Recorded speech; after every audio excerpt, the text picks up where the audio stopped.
Ladies और gentleman, welcome to अपाना सक्षम point YouTube channel. यहाँ आपको मिलेगी इतिहास विषय से संबंधित भरपूर सामग्री, जिससे आप first grade, net JRF, assistant professor, TGT, PGT व अन्य इतिहास विषय की तैयारी बेहतर ढंग से कर सकते हैं। इसलिए आप ये यूट्यूब चैनल सब्सक्राइब कीजिए तथा साथ ही हमारा टेलीग्राम चैनल भी ज्वाइन कीजिए। नमस्कार दोस्तों, जय हिंद, वंदे मातरम। अपना सक्षम पॉइंट यूट्यूब चैनल पर एक बार फिर से आप सभी का हार्दिक स्वागत है। रवि कुलरिया सर की पुस्तक विश्व इतिहास वस्तुनिष्ठ, जिसमें अब अंतिम 3 चैप्टर और बचे हैं, तो इन 3 चैप्टरों को हम अब इन 3 दिनों में कंप्लीट कर लेंगे। तो इसमें 24वां चैप्टर है अमेरिका में उपनिवेशवाद से मुक्ति। अमेरिका में उपनिवेशवाद से मुक्ति। इसका पहला प्रश्न है कि अमेरिका के संबंध में असत्य कथन है। अमेरिका के संबंध में इसमें से कौन सा कथन असत्य है? अमेरिका से तात्पर्य उन राज्यों से जिनकी पृष्ठभूमि लैटिन संस्कृति से साझी है। तो पहला ऑप्शन सत्य है। दूसरा है कि लैटिन अमेरिका में 22 गणतंत्र है, जिनमें 7 मध्य अमेरिका में, 12 दक्षिण अमेरिका में और 3 कैरेबियन क्षेत्र में। 22 गणतंत्र नहीं है, इसमें जो 20 गणतंत्र है, 20 गणतंत्रों में से 7 मध्य अमेरिका में, दक्षिण अमेरिका में 12 नहीं है, बल्कि इसमें जो 10 है और इसके अलावा 3 है जो कैरेबियन क्षेत्र में। तो इसमें टोटल 20 होंगे, 7, 10 और 3। बे नंबर ऑप्शन इसका गलत है। तीसरा कि अमेरिका की खोज के बाद बहुत से यूरोपीय राष्ट्र लैटिन अमेरिका में अपने साम्राज्य स्थापित करने को उत्सुक हुए। चौथा ऑप्शन है कि लैटिन अमेरिकी बस्तियों को केवल कच्चे माल का उत्पादक माना जाता था। ड नंबर ऑप्शन भी सत्य है। बे नंबर ऑप्शन है जो इसके अंदर गलत होगा। लैटिन अमेरिका शब्द अमेरिका के दक्षिण और सारे पश्चिमी गोलार्ध में स्थित उस भूभाग के लिए प्रयोग किया जाता है जो मध्य तथा दक्षिणी अमेरिका में तथा कैरेबियन क्षेत्र में आता है। प्राय इस शब्द का प्रयोग पश्चिमी गोलार्ध के केवल उन राज्यों के लिए किया जाता है जिनकी लैटिन संस्कृति की साझी पृष्ठभूमि है। इस संकीर्ण अर्थ में लैटिन अमेरिका में 20 गणतंत्र है, 7 मध्य अमेरिका में, 3 कैरेबियन में तथा 10 है जो दक्षिणी अमेरिका में। 16वीं शताब्दी में अन्वेषकों की खोज के बाद लैटिन अमेरिका देशों का ज्ञान विश्व के देशों को हुआ। स्पेनिश और पुर्तगाली ने यहाँ आरंभिक उपनिवेश स्थापित किए। पुर्तगालियों ने ब्राजील पर अधिकार कर लिया था। अगला प्रश्न है कि लैटिन अमेरिका की 3 मौलिक समस्याओं में शामिल नहीं है। 3 मौलिक समस्याओं में कौन सा सम्मिलित नहीं है? आर्थिक समस्या है, अनियंत्रित जनसंख्या की समस्या है, प्रशासकीय समस्या, निर्जातीय समस्या नहीं। 3 जो मौलिक समस्या है, आर्थिक समस्या, प्रशासकीय समस्या और अनियंत्रित जनसंख्या की समस्या है। अगला प्रश्न है कि मैक्सिको के राष्ट्रपति का दर्जा किसे प्राप्त है? मैक्सिको के राष्ट्रपति का दर्जा किसे प्राप्त है? फादर हिडाल्गो को। B number option. Miguel Hidalgo y Costilla को मैक्सिको के स्वतंत्र आंदोलन का राष्ट्रपिता कहा जाता है। फ्रांसिस्को डी मिरांडा स्पेनिश उपनिवेशों में क्रांति अमेरिकी उपनिवेशों की भांति एक संयुक्त प्रयास का परिणाम नहीं था, अपितु स्पेनिश उपनिवेश स्वतंत्र रूप से अपनी आज़ादी के लिए लड़े। विद्रोह करने वाला पहला देश वेनेजुएला था, जिसने फ्रांसिस्को डी मिरांडा के नेतृत्व में जो क्रांति और युद्धों के योग्य संचालक की अपेक्षा अपना उनका योग्य योजनाकार सिद्ध हुआ। बगावत का झंडा बुलंद किया, वह पराजित हुआ और स्पेन ले जाया गया, जहां उसकी कारावास में मृत्यु हो गई। कुछ अन्य स्रोतों में विद्रोह करने वाला प्रथम देश हैती को माना गया है।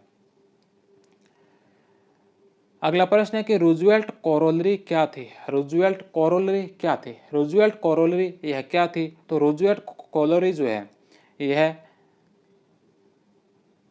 अमेरिकी देशों में अमेरिकी हस्तक्षेप करने के अधिकार की घोषणा थी। लैटिन अमेरिकी देशों में अमेरिकी हस्तक्षेप करने के अधिकार की घोषणा थी। ड number option. Roosevelt corollary Latin America के संबंध में थियोडर रूजवेल्ट ने 1904 में घोषणा की। संयुक्त राज्य को न केवल अमेरिकी महाद्वीप में यूरोपीय शक्तियों के हस्तक्षेप का विरोध करने का अधिकार है, बल्कि व्यवस्था कायम करने के लिए उसे अपने पड़ोसियों के आंतरिक मामलों में हस्तक्षेप का भी पूरा हक है। यह नीति कालांतर में मुनरो सिद्धांत के उपसिद्धांत के रूप में प्रसिद्ध हुई। अगला प्रश्न है कि साइमन बोलीवर मूलतः किस देश का निवासी था? साइमन बोलीवर मूलतः किस देश का निवासी था? वेनेजुएला का, ए नंबर ऑप्शन। अगला प्रश्न है कि यह प्रतिज्ञा किसकी थी? यह प्रतिज्ञा किसकी थी कि जब तक मैं अपने पितृदेश को स्पेन की गुलामी में बांधने वाली जंजीरों को नहीं तोड़ दूंगा। जब तक मैं अपने पितृदेश को स्पेन की गुलामी में बांधने वाली जंजीरों को नहीं तोड़ दूंगा, तब तक मैं न अपनी भुजा को और न अपनी आत्मा को चैन लेने दूंगा। तो यह प्रतिज्ञा किसके द्वारा की गई थी? तो यह की गई थी साइमन बोलीवर के द्वारा, C number option. Simon Bolivar Latin America के स्वाधीनता के इतिहास में साइमन बोलीवर का नाम अन्य सबसे ऊपर है।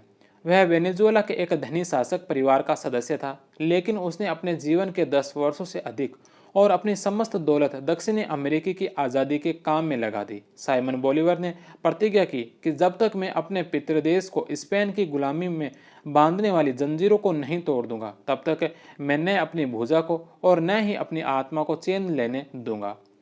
उसको सेनापति शुक्र का सहयोग मिला था। हम बहुत कठिनाई परिस्थिति में और बहुत कम समर्थन के साथ वह अपनी सेनाओं को वेनेजुएला की स्वाधीनता के लिए मरुसलो और एंडीज पर्वतमाला के ऊंचे ऊंचे दर्रों में ले गया।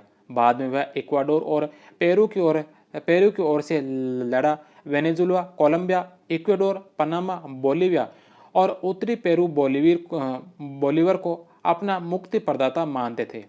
बोलीवर पर वेनेजुएला के क्रियोल फ्रांसिस्को मिरांडर का गहरा प्रभाव पड़ा था। वृहत कोलंबिया का निर्माण किसने किया? वृहत कोलंबिया का निर्माण किसने किया? Simon Bolivar, C number option. दक्षिणी मध्य अमेरिकी गणतंत्र बोलीविया का नाम बोलीवर के सम्मान में रखा गया। उसने वृहत कोलंबिया का निर्माण किया, जिसमें कोलंबिया, पनामा, वेनेजुएला एवं इक्वाडोर शामिल थे। वे सभी पहले स्पेन के उपनिवेश रहे थे। इन्हें उन्होंने क्रांति द्वारा मुक्त करवाया। एक लेखक ने लिखा है कि वह इतिहास का एक ऐसा विराट व्यक्तित्व था जिसके जीवन में साहस एवं दुख तथा प्रसिद्धि एवं पराजय थी। किसी समय शरणार्थी एवं भगोड़ा रहे बोलीवर ने कठिन परिश्रम के बल पर अपने सैनिकों को विजय दिलाई। ऐसा अनुमान है कि उसने 200 से अधिक युद्ध किए थे। अगला प्रश्न है कि क्रियोल या क्रियल कौन थे? क्रियोल या क्रियल कौन थे? तो यह वे लोग थे जो स्पेनी मूल के थे, लैटिन अमेरिका में जन्मे और वहीं के स्थायी निवासी हो गए थे। इन्हें क्रियल या क्रियोल कहा गया था। अगला प्रश्न है कि अर्जेंटीना की स्वतंत्रता में सबसे महत्वपूर्ण योगदान था। अर्जेंटीना की स्वतंत्रता में सबसे महत्वपूर्ण योगदान किसका था? जोस डी सान मार्टिन का, D number option. Jose de San Martin के नेतृत्व में अर्जेंटीना, चिली और पैराग्वे ने अपनी स्वाधीनता हासिल की थी। 10वां क्वेश्चन है कि सन 1830-31 में वृहद कोलंबिया का विभाजन कर कौन कौन से भाग बनाए गए? 1830-31 में वृहद कोलंबिया का विभाजन करके कौन कौन से भाग बनाए गए थे? तो इसमें कोलंबिया बनाया गया था। कोलंबिया के अलावा इक्वाडोर और वेनेजुएला। कोलंबिया, इक्वाडोर और वेनेजुएला 1, 3 और 4, सी नंबर ऑप्शन। 1830-31 में ग्रान कोलंबिया के भंग होने से कोलंबिया, इक्वाडोर और वेनेजुएला बने। 1903 में पनामा कोलंबिया से अलग होकर एक देश बना था। अगला प्रश्न है कि निम्नलिखित देशों एवं उनके स्वतंत्रता वर्षों को सुमेलित कीजिए। निम्नलिखित देशों और उनके स्वतंत्रता के वर्ष। सबसे पहले नंबर पर यहाँ पर 4 देशों के नाम है, हैती, मैक्सिको, ब्राजील और क्यूबा। तो इसके अंदर सबसे पहले नंबर पर जो हैती जो स्वतंत्र हुआ था यह हुआ था 1804 में, मैक्सिको 1821 में, ब्राजील 1822 में और क्यूबा जो 1902 में। तो इसमें चारों ही सुमेलित है, 1, 2, 3 और 4, ए नंबर ऑप्शन। 1804 में हैती, 1821 में मैक्सिको तथा डोमिनिगो 1821 में, 1822 में ब्राजील स्वतंत्र हुए। 1830 ईस्वी में महान कोलंबिया को वेनेजुएला, कोलंबिया तथा इक्वाडोर के रूप में बांट दिया गया। 1840 ईस्वी तक लैटिन अमेरिका के टुकड़ों में विभाजन से लैटिन अमेरिका के राज्यों की संख्या 17 हो गई थी। नेक्स्ट क्वेश्चन है कि चाको युद्ध 1932 से 35 के मध्य जो चाको युद्ध हुआ इसका कारण क्या था? इसका कारण था तेल। बोलिविया तथा पेराग्वे के बीच चाको युद्ध, चाको वार जो हुआ था, इसका मुख्य आधार तेल था और यही इक्वाडोर तथा पेरू के बीच विवाद का कारण था। इसके अंदर जो प्रमुख युद्ध हुए थे, पेराग्वे युद्ध 1865 से 70 के दौरान, प्रशांत महासागर का युद्ध 1879 से 83 के मध्य और चाको का युद्ध 1932 से 1935 के मध्य। अगला प्रश्न है कि एकर विवाद जो रबर को लेकर हुआ था, किन दो राष्ट्रों के मध्य हुआ? एकर विवाद जो रबर को लेकर हुआ था, कौन से दो राष्ट्रों के मध्य हुआ था? ब्राजील और बोलिविया के मध्य। नेक्स्ट क्वेश्चन है कि क्यूबा में फिदेल कास्त्रो ने कब सरकार बनाई? क्यूबा में फिदेल कास्त्रो ने सरकार कब बनाई थी? 1959 में। फिदेल कास्त्रो का जन्म 1926 में क्यूबा में हुआ। वह 1959 से 2008 तक सत्ता में रहे और 2016 में हवाना, क्यूबा में उनका निधन हुआ। नेक्स्ट क्वेश्चन है कि 1898 ईस्वी में क्यूबा के प्रश्न को लेकर किन दो देशों के मध्य एक शानदार छोटी लड़ाई हुई? 1898 में क्यूबा के प्रश्न को लेकर किन दो देशों के मध्य एक शानदार छोटी लड़ाई हुई थी? यूएसए और वह स्पेन के मध्य। 1898 में क्यूबा के प्रश्न को लेकर संयुक्त राज्य अमेरिका और स्पेन के बीच एक शानदार छोटी लड़ाई प्रारंभ हुई। उस समय अमेरिका में प्यार्तो रिको के अतिरिक्त क्यूबा ही स्पेन का उपनिवेश था। युद्ध के दौरान अमेरिका ने प्रशांत क्षेत्र स्थित स्पेनी उपनिवेश फिलीपींस पर भी आक्रमण कर दिया। स्पेन को पराजय के बाद प्योर्तो रिको पर प्रशांत क्षेत्र में गुआम द्वीप अमेरिका को सौंपने पड़े। अगला प्रश्न है कि लैटिन अमेरिकी देशों में सर्वप्रथम विद्रोह का झंडा उठाने वाला देश कौन सा था? लैटिन अमेरिकी देशों के अंदर सर्वप्रथम विद्रोह का झंडा उठाने वाला देश कौन सा था? हैती। D number option. उपनिवेशीकरण की शुरुआत हैती ने 1791 में 1791 से 1804 के दौरान गुलामों के विद्रोह से मानी जाएगी, जिसके परिणाम स्वरूप आधुनिक काल के प्रथम अश्वेत स्वतंत्र देश का उदय हुआ। कैरिबियन क्षेत्र का यह पहला अश्वेत उपनिवेश था जिसने फ्रांसीसी शासन से 1804 में मुक्ति हासिल की। अगला प्रश्न है कि ला रिफॉर्म आंदोलन का संबंध किस देश से? ला रिफॉर्म आंदोलन का संबंध जो किस देश से? मैक्सिको से। 6 number option. Antonio Lopez de Santa Anna 1795 से 1863 ने पूर्णतः तानाशाही तरीके से शासन किया। इसके समय ला रिफॉर्मो नामक एक उदारवादी राजनीतिक आंदोलन प्रारंभ हुआ, जिसका उद्देश्य लोकतांत्रिक शासन की स्थापना था ताकि मैक्सिको विदेशी निवेश व अप्रवासियों को अपनी तरफ आकर्षित कर सके। यह आंदोलन सांता अन्ना के लिए राजनीतिक वाटरलू सिद्ध हुआ और उसे 1855 में मैक्सिको से निर्वासित कर दिया गया। अगला प्रश्न है कि लैटिन अमेरिका में स्वतंत्रता की भावना जागृत होने के कारणों का चयन कीजिए। लैटिन अमेरिका में स्वतंत्रता की भावना जागृत होने के कारण कौन कौन से थे? फ्रांस की क्रांति का प्रभाव, अमेरिका की क्रांति का प्रभाव, स्पेन आर्माडा युद्ध में स्पेन की पराजय, फर्डिनेंड सप्तम के नाम पर शासन करने के लिए नेपोलियन विरोधी अमेरिकी गुटों का संगठन। फ्रांस की क्रांति का प्रभाव, अमेरिकी क्रांति का प्रभाव, स्पेन आर्माडा युद्ध में स्पेन की पराजय, फर्डिनेंड सप्तम के नाम पर शासन करने के लिए नेपोलियन विरोधी अमेरिकी गुटों का संगठन। तो ये चारों ही जो है कारण अमेरिका में स्वतंत्रता की भावना जागृत करने के कारण थे। The number option. फ्रांस की क्रांति से सभी उपनिवेश के नेताओं को अपनी आज़ादी के लिए आगे बढ़ने का साहस मिला। अनेक उपनिवेश वासियों ने अपने पुत्रों को यूरोपीय विश्वविद्यालयों में पढ़ने भेजा, जहां वे अंग्रेज और फ्रांसीसी दार्शनिकों के बारे में पढ़ते थे और उनकी राजनीतिक विचारधारा की स्वीकार करने लगे। तब स्पेनिश आर्माडा की पराजय 1588 ईस्वी के बाद स्पेन बराबर कमजोर होता जा रहा था और औपनिवेशिक सरकार के ऊपर उसका नियंत्रण आसानी से हटाया जा सकता था। इन सब कारणों से लैटिन अमेरिकी लोग स्वायत्त शासन के लिए आतुर हो गए थे। संयुक्त राज्य अमेरिका से स्वतंत्र होने वाले लैटिन देशों में प्रथम कौन सा था? संयुक्त राज्य अमेरिका से स्वतंत्र होने वाले लैटिन देशों में प्रथम कौन सा था? मैक्सिको। ए नंबर ऑप्शन। अगला प्रश्न है कि किस सिद्धांत के तहत सिद्धांत के तहत अमेरिका ने नई दुनिया में उपनिवेश स्थापित करने के विरुद्ध चेतावनी देते हुए कहा? किस सिद्धांत के तहत अमेरिका ने नई दुनिया में उपनिवेश स्थापित करने के विरुद्ध चेतावनी देते हुए कहा कि अमेरिकी राज्यों के मामलों में किसी दूसरे के हस्तक्षेप को सहन नहीं किया जाएगा? किस सिद्धांत के तहत अमेरिका ने नई दुनिया में उपनिवेश स्थापित करने के विरुद्ध चेतावनी देते हुए कहा कि अमेरिकी राज्यों के मामलों में किसी दूसरे के हस्तक्षेप को सहन नहीं किया जाएगा? मुनरो सिद्धांत, बे नंबर ऑप्शन। अगला प्रश्न है कि लैटिन अमेरिका में उत्तर का महाद्वीप की संज्ञा किसे दी गई? लैटिन अमेरिका में उत्तर का महाद्वीप की संज्ञा किसे दी गई? अमेरिका को। अगला प्रश्न है कि साइमन बोलीवर किन देश या देशों का शासनाध्यक्ष रहे थे? साइमन बोलीवर है जो कौन से देशों के शासनाध्यक्ष रहे थे? तो ये वेनेजुएला के शासनाध्यक्ष रहे थे, बोलीविया के रहे थे और पेरू के रहे थे। इन तीनों के रहे थे उपरोक्त सभी। The number option. Simon Bolivar का जन्म 1783 में कराकास वेनेजुएला में हुआ। वो द लिबरेटर नाम से प्रसिद्ध थे। वह 1719 से लेकर 1730 तक Gran Colombia, Venezuela, Ecuador, Panama के राष्ट्रपति रहे। 1823 से 26 में वह पेरू के डिक्टेटर भी रहे।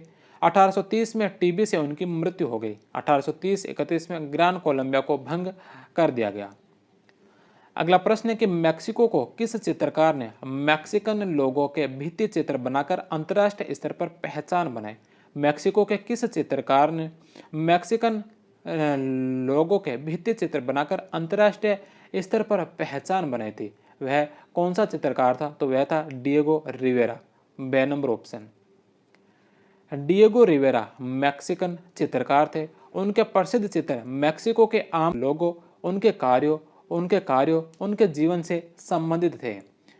एक अन्य मैक्सिकन चित्रकार जोस क्लेमेंटे ओर्जोको ने ग्वाडालाजार विश्वविद्यालय में भित्ति पर बनाए अपने चित्र में मैक्सिकन इतिहास का दिग्दर्शन कराया। ब्राजील के कैंडिडो पोर्टेनारी में अपने चित्रों में ब्राजील के दमित लोगों के जीवन को प्रदर्शित किया गया। अगला प्रश्न है कि लैटिन अमेरिकी देशों पर अप्रत्यक्ष नियंत्रण के लिए डॉलर कूटनीति किस राष्ट्रपति ने अपनाई? लैटिन अमेरिकी देशों पर अप्रत्यक्ष नियंत्रण के लिए डॉलर कूटनीति किस राष्ट्रपति ने अपनाई थी? विलियम हॉवर्ड टेफ्ट ने। बे नंबर ऑप्शन। अमेरिका की लैटिन अमेरिकी नीति को यांकी साम्राज्यवाद नाम दिया गया। इसे यांकी साम्राज्यवाद नाम दिया गया। बिंग स्टिक पॉलिसी रूजवेल्ट के द्वारा, अच्छे पड़ोसी की नीति रूजवेल्ट के द्वारा, डॉलर कूटनीति विलियम हॉवर्ड टेफ्ट के द्वारा, प्रगति के लिए मैत्री कैनेडी के द्वारा और समान साझेदारी की नीति जो निक्सन के द्वारा लाई गई। अगला प्रश्न है कि बिना रक्तपात बिना युद्ध के स्वतंत्र होने वाला देश था। बिना रक्तपात या बिना युद्ध के स्वतंत्र होने वाला देश कौन सा था? ब्राजील 7 सितंबर 1822 को पुर्तगाल से आज़ाद हुआ था। अगला प्रश्न है कि है बुनव वरीला की संधि का क्या उद्देश्य था? है बुनव वरीला की संधि का क्या उद्देश्य था? पनामा नहर की रक्षा।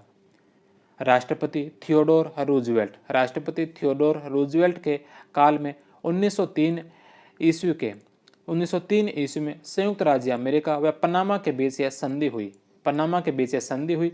इसके तहत अमेरिका के सुपरविजन में 1904 से 14 के मध्य पनामा नहर का निर्माण किया गया था।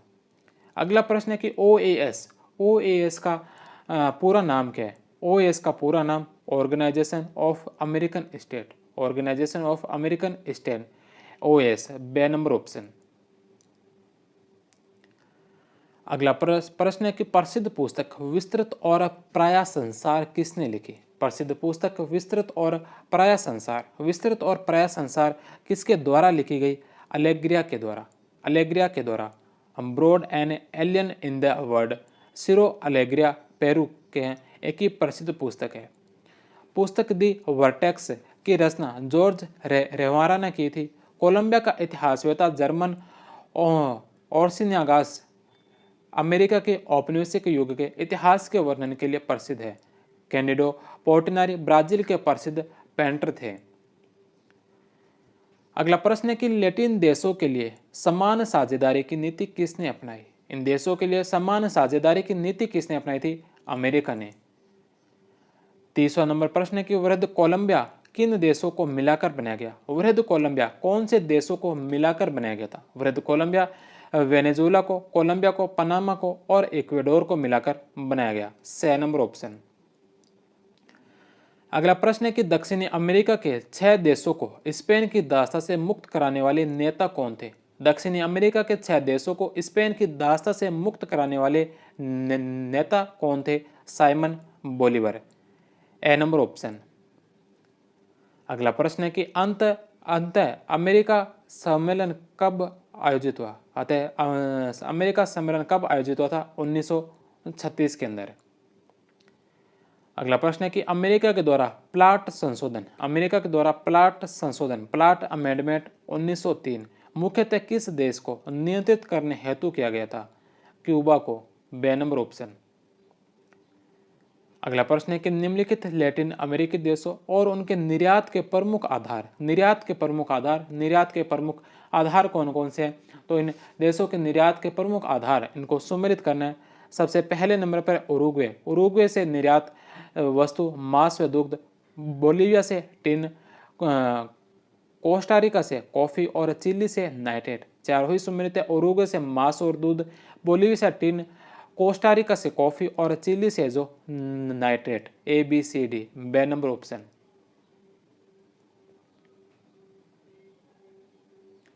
उरुग्वे का जनतंत्र अपने पशुओं के मांस एवं दुग्ध सामग्री के निर्यात पर निर्भर था। तो बोलीविया की निर्भरता में निर्यात का 90% कच्चा टिन होता था। कोस्टारिका, ग्वाटेमाला व साल्वाडोर के निर्यात में 75% कॉफी होती थी। चिली कभी विश्व के 90% नाइट्रेट की मांग पूरी करता था, लेकिन जब वैज्ञानिकों ने कृत्रिम रूप से नाइट्रेट तैयार करना आरंभ किया तो चिली की अर्थव्यवस्था को धक्का लगा। वेनेजुएला का पेट्रोल उत्पादन में विश्व में तीसरा स्थान था। वहां कच्चे लोहे के अथाह भंडार थे। अगला क्वेश्चन है कि लैटिन अमेरिका के अधिकांश राज्यों में कौन सी भाषा बोली जाती थी? लैटिन अमेरिका के अधिकांश राज्यों में कौन सी भाषा बोली जाती थी? स्पेनिश। बे नंबर ऑप्शन। भाषा की दृष्टि से इसमें 18 राज्य स्पेनिश भाषा बोलने वाले, एक पुर्तगाली भाषा वाला तथा एक फ्रेंच भाषा बोलने वाला देश है। अगला प्रश्न है कि दूसरे विश्व युद्ध के अंत में पश्चिमी देशों में सबसे बड़ा साम्यवादी दल किस देश का था? दूसरे विश्व युद्ध के अंत में पश्चिमी देशों में सबसे बड़ा साम्यवादी दल है जो किस देश का था? ब्राजील का साम्यवादी दल। ए नंबर ऑप्शन। अशिक्षा दूर करने के मामले में अपनाए गए तरीकों की दृष्टि से लैटिन अमेरिकी देशों में कौन सा देश सबसे ऊपर था? उरुग्वे। 6 number option. अशिक्षा दूर करने के मामले में अपनाए गए तरीकों की दृष्टि से लैटिन अमेरिकी देशों में उरुग्वे का स्थान पहला है। इस देश ने केवल अनिवार्य प्राथमिक शिक्षा ही लागू नहीं की, बल्कि उसके साथ महाविद्यालयों में भी निःशुल्क शिक्षा की व्यवस्था की। शिक्षा संबंधी सुविधाओं की सबसे खराब स्थिति बोलीविया, पराग्वे और हैती में है, लेकिन हाल के वर्षों में इनसे भी अधिक पिछड़े देशों में इस दिशा में प्रगति हुई है। दूसरे विश्व युद्ध के दौरान पेरू में लगभग 4000 प्राथमिक स्कूल खोले गए। पेरू के आदिवासियों को स्पेनिश भाषा पढ़ाने का अभियान चलाया गया। युद्ध के बाद मैक्सिको ने रात्रि पाठशालाओं में 1 करोड़ अशिक्षित व्यक्तियों को पढ़ाने के कार्यक्रम को आरंभ किया। 1952 ईस्वी में राष्ट्रीय विश्वविद्यालयों मैक्सिको के खुल जाने से शैक्षिक प्रगति का एक नया आयाम स्थापित किया गया। अगला प्रश्न है कि 15वीं से 19वीं शताब्दी में किस साम्राज्यवादी शक्ति ने कैरिबियन के अधिकांश भाग को नियंत्रित किया? 15वीं से 19वीं शताब्दी के किस साम्राज्यवादी शक्ति ने कैरिबियन के अधिकांश भाग को नियंत्रित किया था? स्पेन के। 6 नंबर ऑप्शन। अगला प्रश्न है कि निम्नलिखित में से कौन सा देश और नेता है जो सुमेलित नहीं है? कौन सा है जो एक तरफ नेताओं के नाम दे रखे हैं, सामने उनके संबंधित देश के नाम दे रखे हैं, तो कौन सा सुमेलित नहीं है? सबसे पहले नंबर पर है साल्वाडोर अलेंदे। साल्वाडोर अलेंदे जो इनका संबंध पेरू से नहीं है, साल्वाडोर अलेंदे इनका संबंध जो है यह चिल्ली से है, चिल्ली से संबंधित है साल्वाडोर अलेंदे। तो पहला ही ऑप्शन इसमें सुमेलित होगा। दूसरा जैकोबो आंगेज गुज़मान, जैकोबो आंगेज गुज़मान ग्वाटेमाला से संबंधित है। फिदेल कास्ट्रो क्यूबा से संबंधित है। बी और सी सही है, ए नंबर इसमें गलत होगा, केवल A number option. Salvador Allende, Salvador Allende का संबंध चिली से है, जो एक मध्यम वर्गीय डॉक्टर थे। उन्होंने राष्ट्रपति चुनाव जीता। वे दुनिया के पहले मार्क्सवादी नेता थे जो लोकतांत्रिक चुनाव जीतकर सत्ता में आए थे। अगला प्रश्न है कि मध्ययुगीन यूरोप में मुसलमानों की एक बड़ी जनसंख्या किस देश में निवास करती थी? मध्ययुगीन यूरोप में मुसलमानों की एक बड़ी जनसंख्या किस देश में निवास करती थी? स्पेन के अंदर। मूर मुस्लिम समुदाय उत्तरी अफ्रीका व आइबेरियाई प्रायद्वीप में मुख्यतः स्पेन में निवास करती थी। आइबेरियाई प्रायद्वीप में दो देश थे, पुर्तगाल और स्पेन। अगला प्रश्न है कि निम्नलिखित में से किन के आने और जमीन पर दावा करने के बाद अमेरिकी आदिवासी निवासियों ने उस भूमि पर अपना प्राकृतिक अधिकार खो दिया? निम्नलिखित में से किन के आने और जमीन पर दावा करने के बाद अमेरिकी आदिवासी निवासियों ने उस भूमि पर अपना प्राकृतिक अधिकार खो दिया था यूरोपियों के आने से? The number option. अगला प्रश्न है कि बोलीवर क्रांति के प्रवर्तक थे। बोलीवर क्रांति के प्रवर्तक ह्यूगो सावेज। बे नंबर ऑप्शन। अगला प्रश्न है ला कार्टा डी जमैका, ला कार्टा डी जमैका की रचना किसने की थी? ला कार्टा डी जमैका की स्थापना रचना किसके द्वारा की गई? साइमन बोलीवर के द्वारा। से नंबर ऑप्शन। बोलीवर ने जमैका में रहकर अपनी सबसे प्रसिद्ध कृति ला कार्टा डी जमैका, जमैका से एक पत्र लिखी जिसमें उसने अपनी योजना को दुनिया के सामने रखा। उसका इरादा था कि लैटिन अमेरिका की स्पेनी भाषा बोलने वाली सारी जनता को एक सूत्र में बांधकर स्वतंत्र शासन की स्थापना की जाए, जिससे उसे ग्रान कोलंबिया का नाम दिया गया। अगला प्रश्न है सुमेलित कीजिए। यहाँ पर कुछ शब्दावलियाँ दे रखी है। पेनिसुलर, किएरो, मेस्तिजोस और मुलातोस। पेनिसुलर क्या था? शासन करने के लिए भेजे गए लोग, शासन करने के लिए भेजे गए लोग को पेनिसुलर कहा गया। क्रियोलो क्या था? वहाँ स्थायी निवास करने वाले यूरोपियन, स्थायी निवास करने वाले यूरोपियन को क्रियोलो कहा गया। मेस्तिजोस जो है यह यूरोपीय व मूल निवासियों से उत्पन्न थे। यूरोपीय व मूल निवासियों से उत्पन्न लोगों को मेस्तिजोस कहा गया। और मुलातोस जो अफ्रीकी व यूरोपियन से उत्पन्न, अफ्रीकी व यूरोपियन से उत्पन्न को मुलातोस कहा गया। ए, बी, डी और सी, से नंबर ऑप्शन।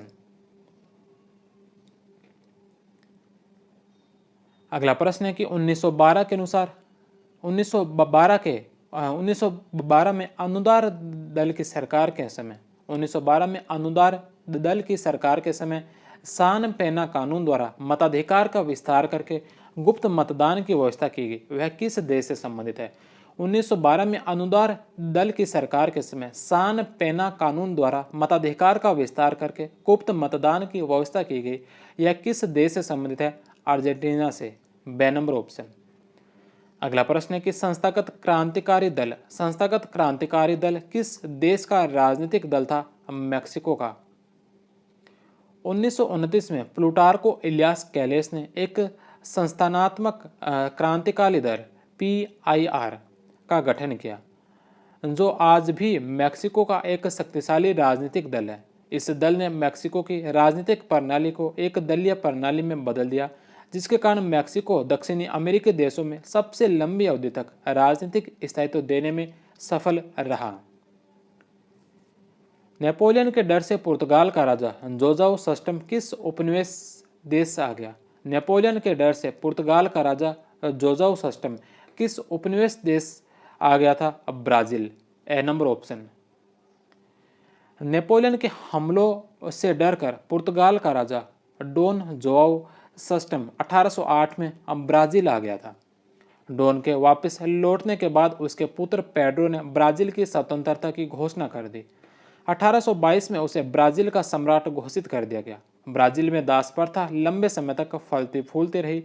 इसका कारण यह था कि यहाँ की अर्थव्यवस्था के मुख्य आधार बागान थे, जो पूरी तरह सस्ती मजदूरी पर आधारित थे। 1850 के लगभग देश के दक्षिणी प्रांतों में कॉफ़ी की खेती होने लगी।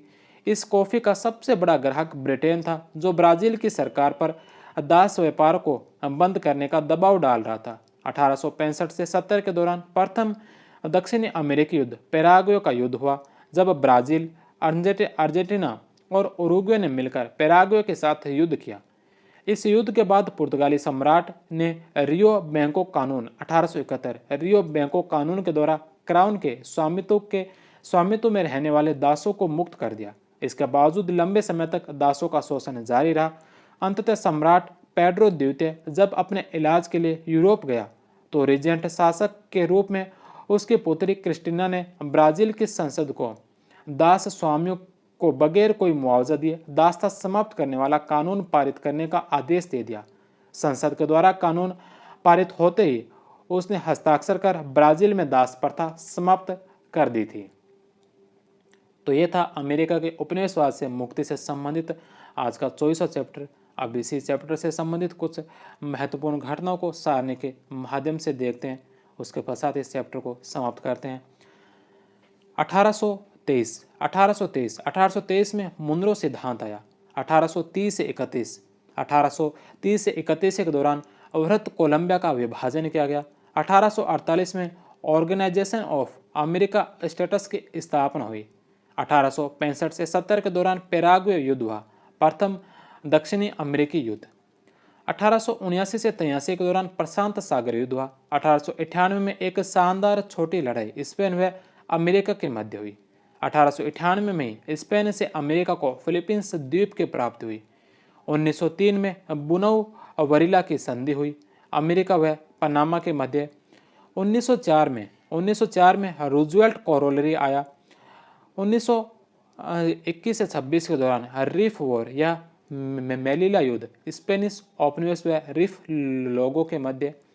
1932 से 35 के मध्य चाको युद्ध हुआ। 1936 में अंत अमेरिका सम्मेलन हुआ। 1 जनवरी 1959 को फिजेल कास्ट्रो ने क्यूबा में सरकार बनाई और 1965 में कम्युनिस्ट पार्टी ऑफ क्यूबा का गठन किया गया। 1965 में कम्युनिस्ट पार्टी ऑफ क्यूबा का गठन किया गया। तो यह था आज का एक छोटा सा चैप्टर। इसके पश्चात कल हम 25वां चैप्टर शुरू करेंगे। 25वां चैप्टर जो शीत युद्ध से संबंधित होने वाला है। शीत युद्ध और सोवियत संघ का जो विघटन हुआ था, शीत युद्ध और सोवियत संघ के विघटन से संबंधित 25वां चैप्टर है। तो मिलते हैं कल की शीत युद्ध की क्लास में। तब तक आप सभी का बहुत बहुत धन्यवाद। जय हिंद, वंदे मातरम।